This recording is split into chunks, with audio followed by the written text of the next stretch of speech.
وجعلنا منهم أئمة يهدون بأمرنا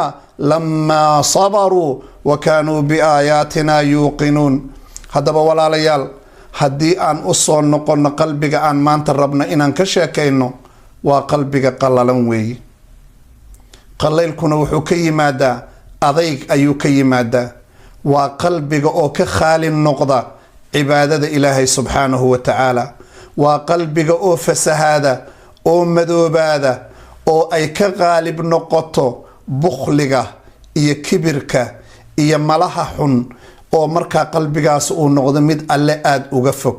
مركا وحو دريم يا قلبكاسي مرول بعريري إيا عليس إيا أذيك أيو دريم يا ha ahaado qofka lacagta adduunka ugu badan haysta maxaa yeelay waxaa laga xanibay oo laga xiray ladatu munaajaati illaahi subxaanahu wa tacaala ku macaansigii lagu macaansan lahaa ilaahay la kulankiisa ilaahay la joogiisa alla subxaanahu wa tacaala diintiisa ilaahay marka aan salaada ku jirno waan la munaajoonaynaa waan la hadlaynaa allah subxaanahu wa tacaala waa lagu raaxaystaa middaa iyada ah qalbiga jiran ee qalalani waxaa laga xaaraantimeeyaa middaa iyada ah qaala maalik ibnu dinaar wuxuu leeyahay inna lilaahi cuquubaatun fi lquluubi waalabdaan alle waxaa u sugnaaday cuquubooyin baa u sugnaaday quluubta bini aadanka ku dhaca jirkoodana ku dhaca tusaale ahaan haddii nolosha lagugu cariiriyo haddii maciishada ay kugu adkaato waxaasoo dhan waxay ku dhacaan jawaarixda ayay ku dhacayaan waxaa kaloo dhici kara cuquubooyin kale oo ah wahnun fi lcibaadati in cibaadadii caajis lagaa saaro markaasu wuxuu leeyahay imaamkaasi maa duriba cabdun bicuquubatin acdamu min qaswati lqalbi laa ilaaha ila allah qof laguma ciqaabo ciqaab ka weyn in qalbigiisu uu kakanaado ciqaab midkaas ka weyn laguma ciqaabo ayuu leeyahay haddaba sidaa daraaddeed u fiirso allah subxaanahu wa tacaala wuxuu isbarbar dhigayaa laba qolo ayuu isbarbar dhigayaa u fiirso allah wuxuu leeyahay afaman sharaxa allahu sadrahu lilislaam bal ka warama qofka alle laabtiisa ku xardhay qofka alle laabtiisa ku qoray qofka alle laabtiisa ku qurxiyey islaamka ku qurxiyey fa huwa qofkaasina calaa nuurin min rabbihi oo ku dul sugan nuur alle xaggiisa ka ahaaday ku dul sugan qofkaas isaga ah wuxuu ku dul sugan yahay nuur ilaahay ayuu ku dul sugan yahay qofkii ilaahay nuur uu siiyo waman lam yajcal illaahu lahu nuuran famaa lahu min nuur qofka alle uuna wax nuura siininna qofkaasi walaalayaal wax nuur ah ma leh ilaahay wuxuu leeyahay marka afaman sharaxa allahu sadrahu lilislaam fa huwa calaa nuurin min rabbih miyuu la mid yahay qof aan sidaas ahayn markaasuu alle goodi iyo maaragtay hanjabaad wuxuu u soo jeediyey kuwa qalbiyadoodu ay qallaleen fawaylun lilqaasiyati quluubuhum min dikri illaah waxaa ba-ay oo hoogay oo khasaaray kuwa quluubtoodii ay ka qallaleen dikriga ilaahay ulaa'ika fii dalaalin mubiin kuwaasi baadi cad ayay ku sugan yihiin sidaa ayuu leeyahay allah subxaanahu wa tacaala haddaba walaalayaal qalbigeenna markuu alla abuurayay oo qalbigan jirkeenna la gelinayay asalka wuxuu ahaa inuu aqbalo waxyaalaha alle xaggiisa ka yimaaday oo dhan inuu aqbalo inuu qalbi naxariis badan ahaado ayuu asal ku ahaa laakiin markay macaasidu ay ka xoog badato oy ka tan badato wuxuu noqonayaa dhagax bal wuxuu noqonayaa dhagaxaanta mid kasii adag kamaa qaala subxaanahu wa tacaala sida alla uu leeyahay thumma qasad quluubukum min bacdi dalik intaa kadib waxaa qalalay oo adkaaday quluubtiinni ayaa adkaatay fa hiya kalxijaara waxay noqotay dhagax oo kale aw ashaddu qaswa ama dhagaxiibayba kasii adag tahay markaasaa ilaahay subxaanahu wa tacaala dhagaxaantiibaa sabeen lagu xiray waxaa la yidhi dhagaxaanow raalli ahaada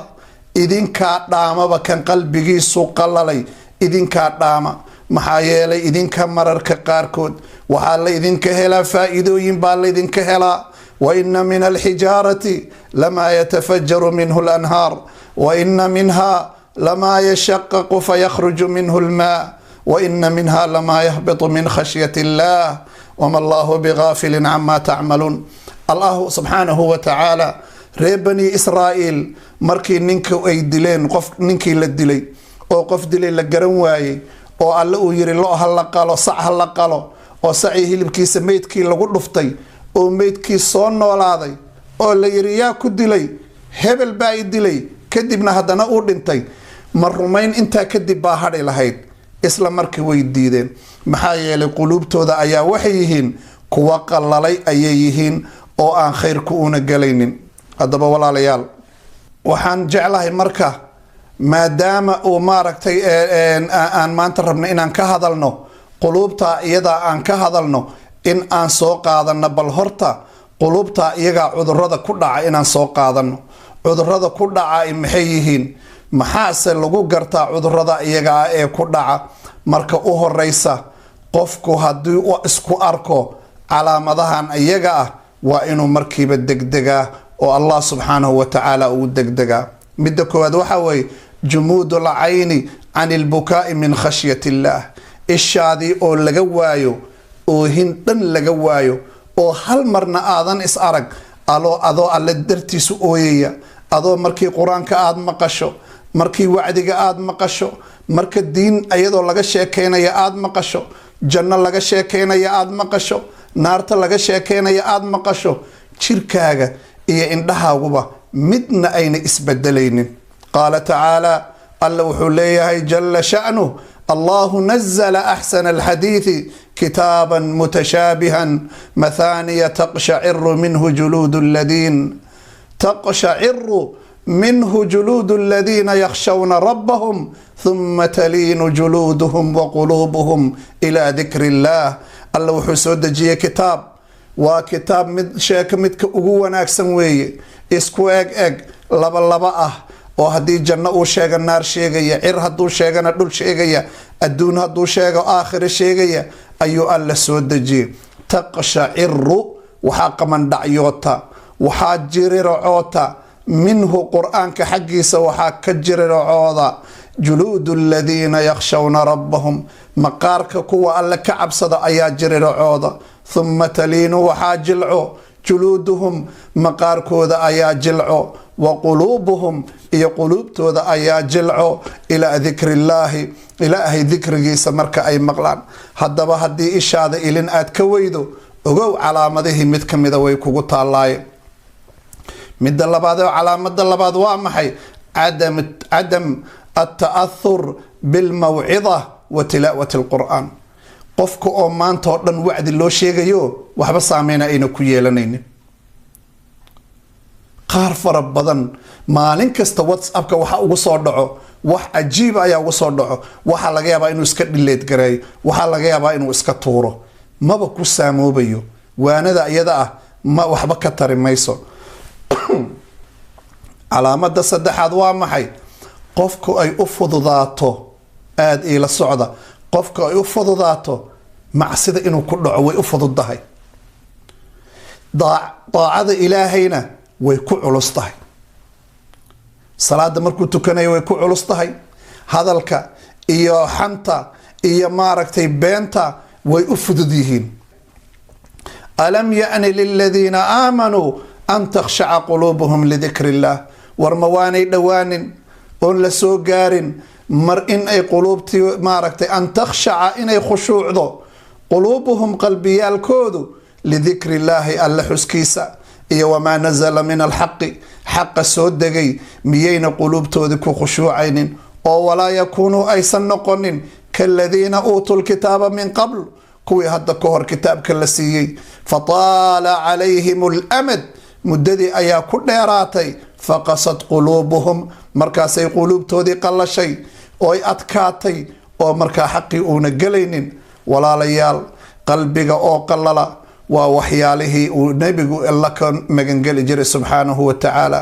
idinkana waxaa loo baahan yahay qalbi qallalka inaad ka magan gashaan allah. naftayda iyo naftiinaba waxaan ugu dardaarmayaa in aad ducadaan badisaan. allaahumma innii acuudu bika min cilmin laa yanfac wa min qalbin laa yakhshac ومن نفس لا تشبع ومن دعوة لا يستجاب لها. الله وحان كان مغنقليا علمي آن وحان فعين قلبي آن خشوعين نفعان درقين إيا الدعاء لا أقبلين أيان إلهي وكا مغنقليا مركا ولا ليال دعاء إيا إيا الدعاء كلاو أهيد اللهم يا مقلب القلوب ثبت قلبي على دينك لبدا الدعاء إناد آدي آد أبادسان أيان إذن كل الدردار ميا علامة أفراد أما عذر كأفراد ee ku dhaca qalbiyaasha qalbiyada ku dhaca waxa kamida qofka oo dadka kala dulmiya muaamaladoodana xumeeya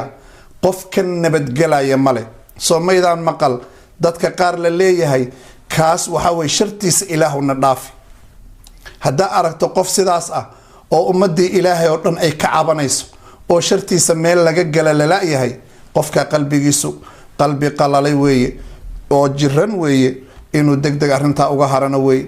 calaamada shanaad waa xubbu dunya adduunyada jacaylkeeda wa karaahiyatul maut iyo geerida oo la nooco qalbiga waxyaalaha qallalaya kuwan ayaa ugu badan qofkii adduunyo isa siiyay aakhira hatta marka qaar kood in laga sheekeeyo ma jeclo ka dadku adduunyo maadaama adduunyo ay qurxiyeen guryo ay ka dhisteen fara badan hanti fara badan ka tabceen ma jecla inuu ka taga marka